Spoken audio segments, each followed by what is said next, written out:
challenge. I first want to tell you that. Let me shock you first. Do you really know that God does not answer our prayers? Ah, yes. Yes. It was one of the challenges I was facing. I thought that God will answer my question. Just I was just praying, doing nothing, praying that somebody called me. Finally, I discovered something. God does not answer prayers, but God answers our actions. Yes. If not, if God should answer questions, do you know how many pastors will be wealthy more than Elon Musk? Do you know how many pastors? Because there are millions of pastors.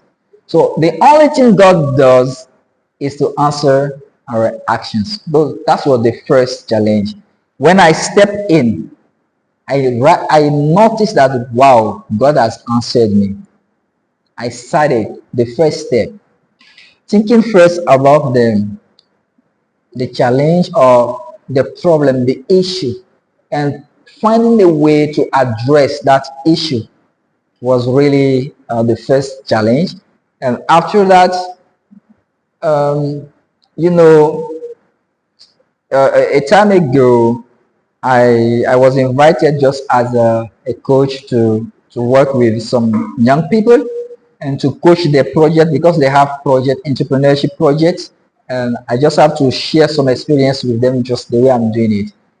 And the boy, let me say, the boy told me, I asked him, how do you, how are you going to get money really to launch your business? I asked him the question, and he said that the first thing is to go and look for sponsors. Wow! If you say sponsors, who do you think can be sponsors? He said organization, international organizations like government.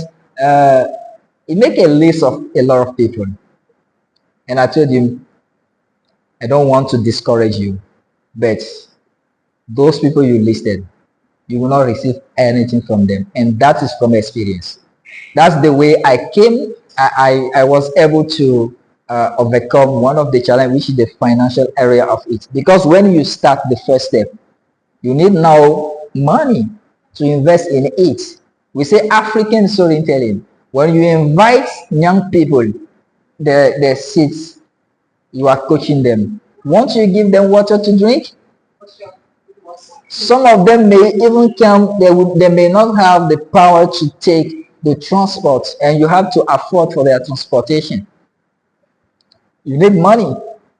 A lot of things we have to do, and we need money. And so I told him, if the first thing doing, if you put your trust on those people that people will sponsor, that's a very big lie. Nobody will sponsor a business, an idea that you have not started. Nobody.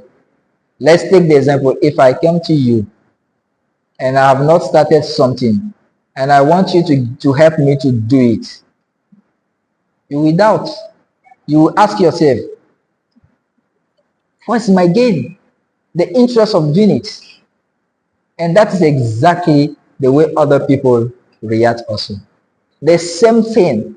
If you are the head of a family and people contribute money, let me take the example of this brother. You are a head of family and we all will contribute money. I gave my money to you. She gave the money. Everyone gave the money. You collected the money. And he comes telling you that I have a project and I want you to lend money from that money you have so that he will do his business. So be honest. Can you do it? Why? Because the money is not yours. And that is exactly what bank and organization they do. The money is not them. They don't have that money to just pick it and just invest in your business.